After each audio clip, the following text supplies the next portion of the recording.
Hello there and welcome back. Today we talk about the just released Chase Bliss Lossy.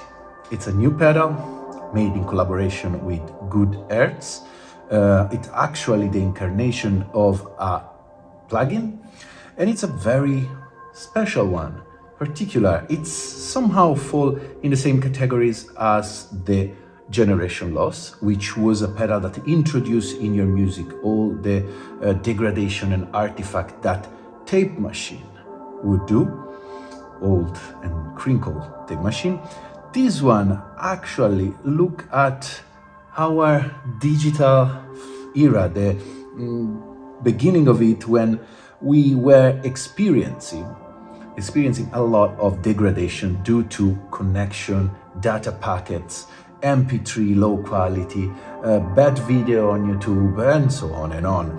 I would never thought that I could be fascinated by a pedal that bring back all the noise and sound that I used to despise, but I have to say that use it in a smart way. This pedal, especially with stuff like granular things like the Mood, it really create very interesting texture, and I noticed that it's great to play some sort of experimental set. For example, what you just hear was mostly a few percussion sound, a pad, and then with the Lossy you have a lot of hands-on controlling to shape the sound. So I'm really liking it. For full disclosure, Chase Bliss sent me this unit to try, so thank you so much. I'm a huge fan of Chase Bliss. You might have noticed by now. I think I own most of their pedal. Mood in version 1 and Mark II has been a staple of my production, and I have to say that the use that I do with all of their stuff is to create texture, soundscape, sample that then I reuse massively in my tracks, the one that I release in my albums, EP or whatnot.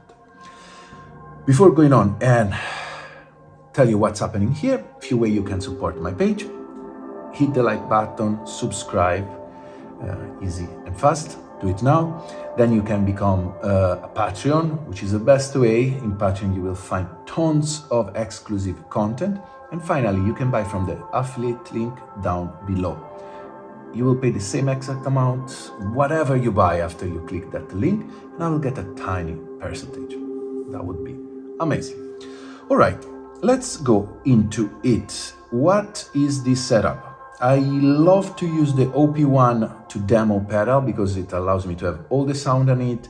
It has all the synth, and it's really easy to create anything I want. And let me be upfront, I love to use this kind of stuff to create soundscape, ambient stuff. That's my thing.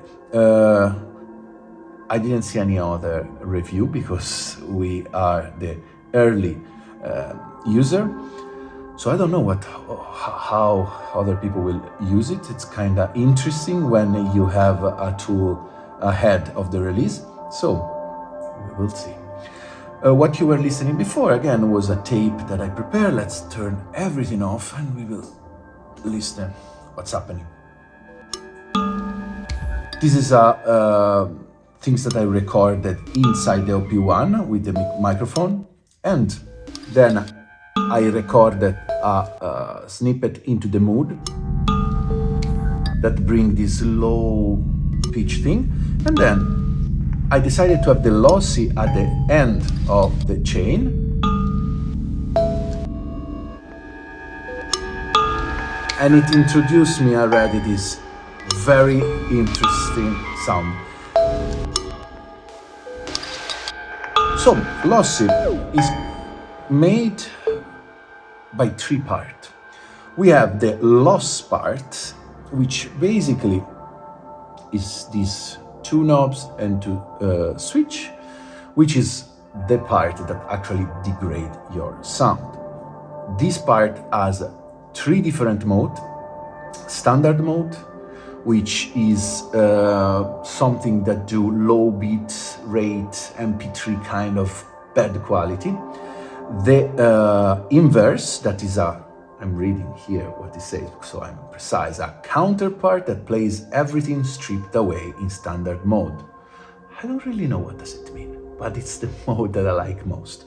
And then we have a phase jitter. Phase, that is the kind of noise that is introduced when there's some clocking issue when you record. Next to it, we have packets. Packets as a center mode with basically is nothing happening, and then two different modes. And again, there's last is packet loss, so introduce like silence in between the packet. Packet, imagine like this, the packet of information, bits that were sent through the connection back in the day, still. And then the right one is packet repeat, so it create, instead of silence, it was filled with the repetition of the same packet. We will listen to that. So this is the first part. Then we have a filter part, which is super simple. It's a bandpass filter, which sounds though pretty great, and it's really useful for live mangling. And you have the filter amount and the band that moves, and three different slope, a softer one and a harder one. Last but not least is the reverb. The reverb has basically just one control and the decay control, which is pressing these two pedals to switch, you can get in. And it's very useful because it can be placed in two parts with the switch back here. Can be before the degradation, the loss part, or after. If it's after, of course, it will soften all the sound and make things like more ambient-ish. So you can create some degradation, wash it through the reverb, and we will listen to that. Or it can be ahead of the loss, like it is now. For example, if I play a chord, let's do...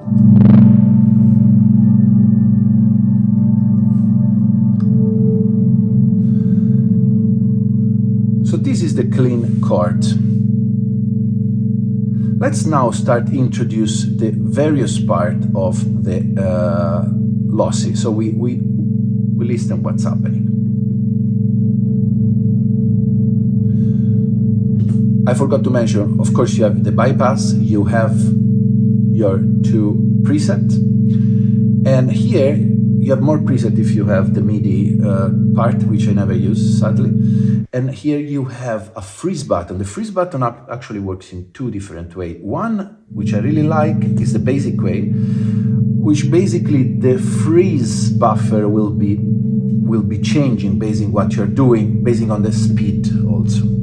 Otherwise, you can just press it, could be latch or not, I think. And in this case, you will have like a freeze buffer that will not change ever.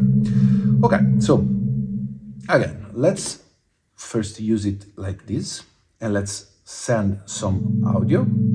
Let's add some more.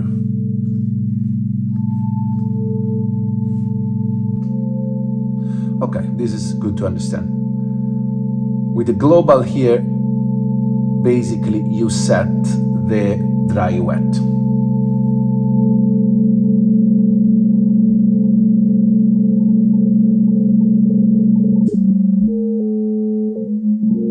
As you can hear, we are in the standard mode.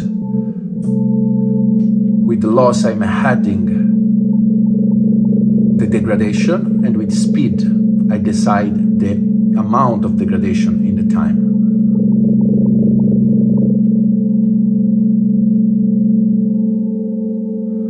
Now I'm introducing also the filter, which sounds pretty great.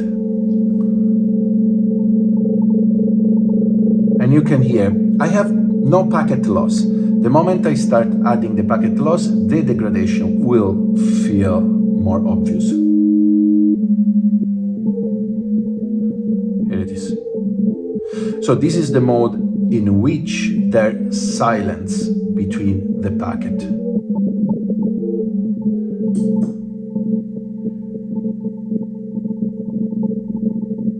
Actually, no, the opposite.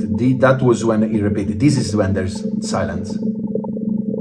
And there's the artifact classic to that era. I mean, if you had a modem, you know what I'm talking about. Now I'm bringing in reverb. And the reverb now it's before. So no matter what, the cutting of what happened is, it will impact the full sound.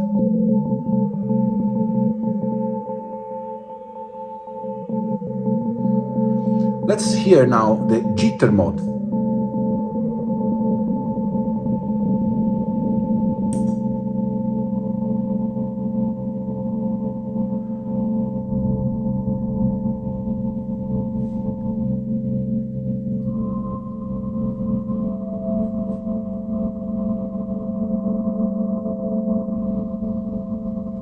I really like this one too.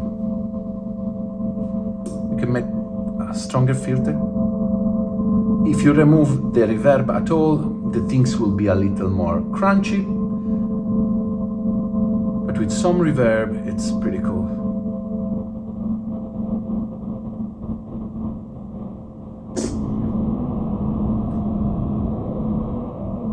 To the point that you get to this very dusty, noisy soundscape.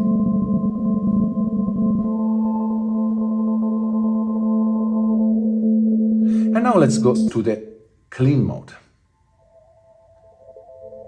which is my favorite.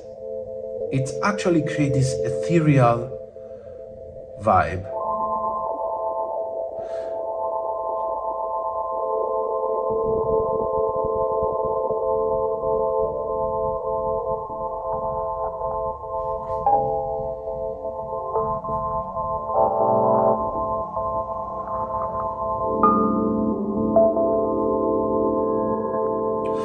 So, just to have an idea, let's try now to put the reverb after. So, I have to flip this guy here, as usual with the Chase Bliss stuff. You have all the different possibility. So, let me read invert pre-post. Here it is. Now we put it post. So now you will hear that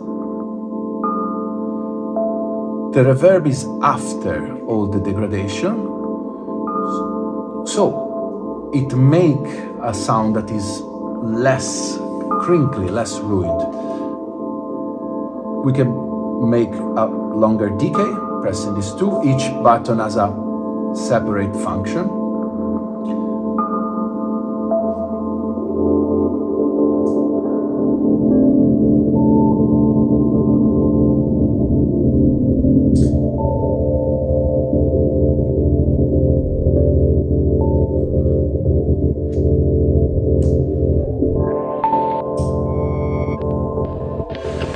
So, this is without, and this is with. Of course, Mood does a lot to feel the things, but listen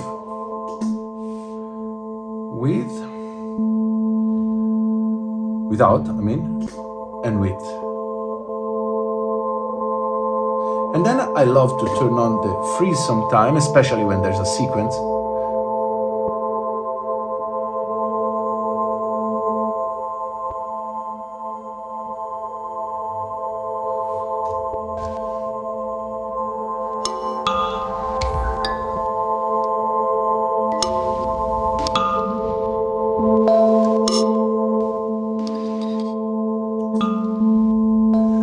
So I like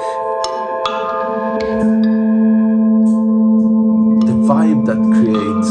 Now, one thing that I learned using this kind of very specialty pedal and effects. For example, in my Oora rack, I have the data bender, or also the Starlab, which is great, but the risk is like always overdoing it. So the advice is just like And they say also in the manual, like, yes, put this full on, create a sound, and then dial it back.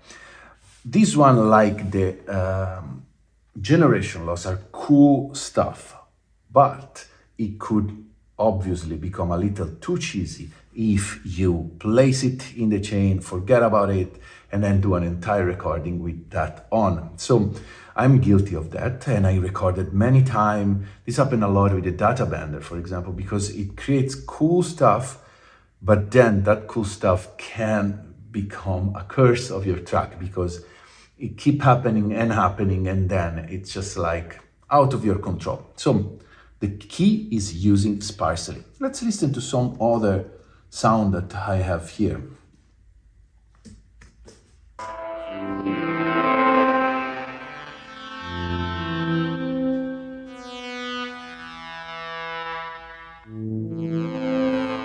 Let's re-record the buffer in the Mood.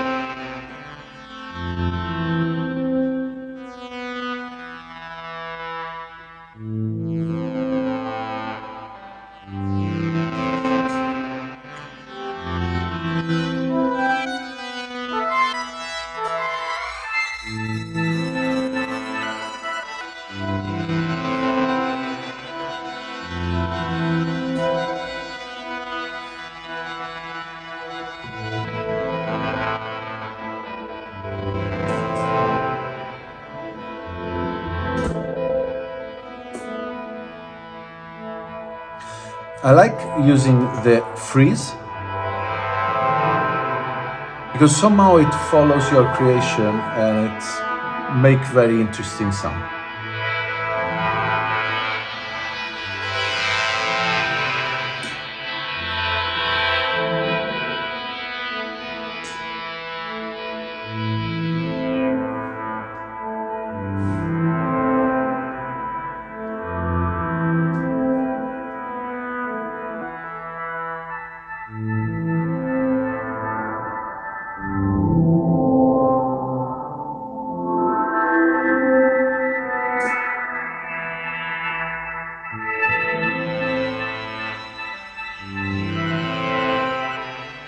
Let's go back to the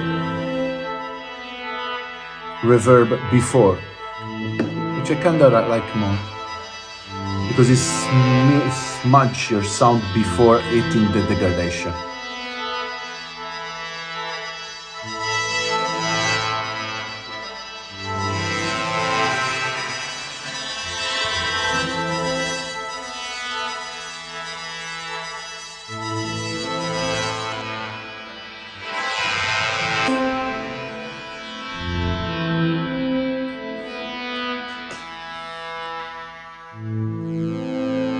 I feel that, of course, we like tape and we like artifact, but even in this case, you can grab something that sounds very basic, and like I use just the some synth inside the OP1, and then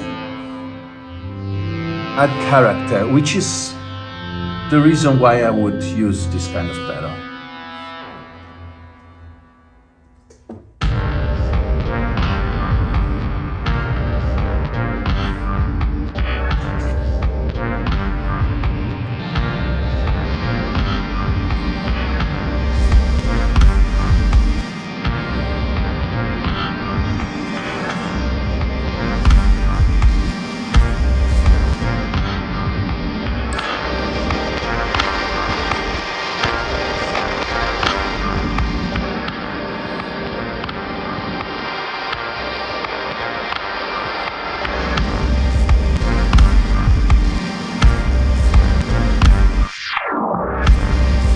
This is another idea. You can use it for transition to create interesting moment in your loop.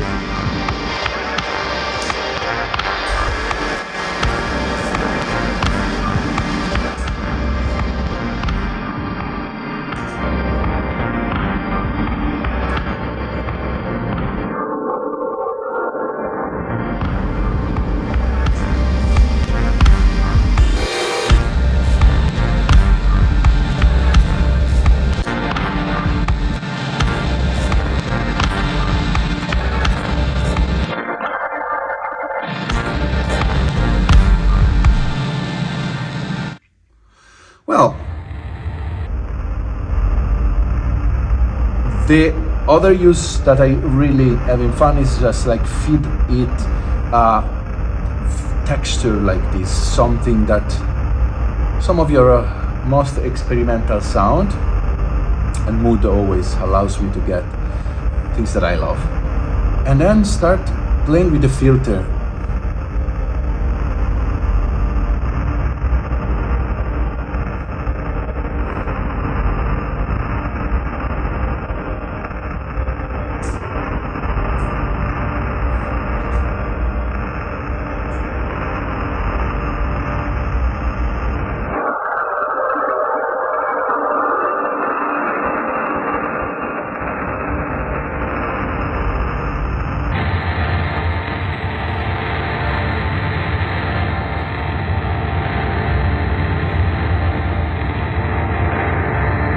For example, these are very cool stuff that I can reuse in an ambient set as a drone or as a effects, sound effects.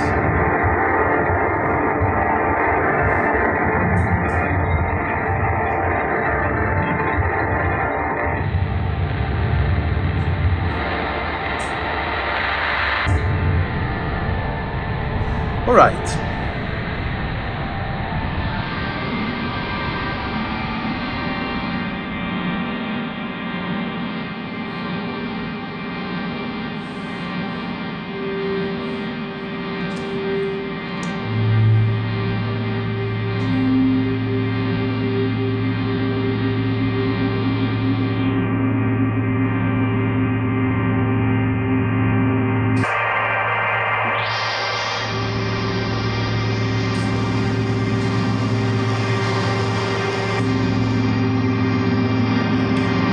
I'm just having fun here.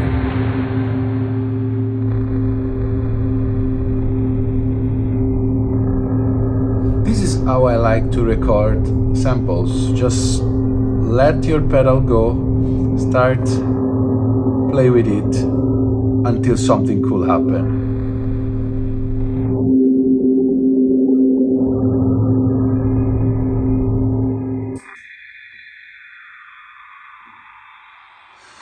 Alright, that's enough. I'm really curious to see what other people will do with this pedal. Thanks Chase Bliss for sending this over. Again, I'm a big fan and I'm super honored to have the chance to try it early. And thanks to anybody that is watching now. I'll see you next week. Please remember to subscribe, it's really great. And go listen to some of my music on Spotify. That's also good. I'll see you next week. Ciao.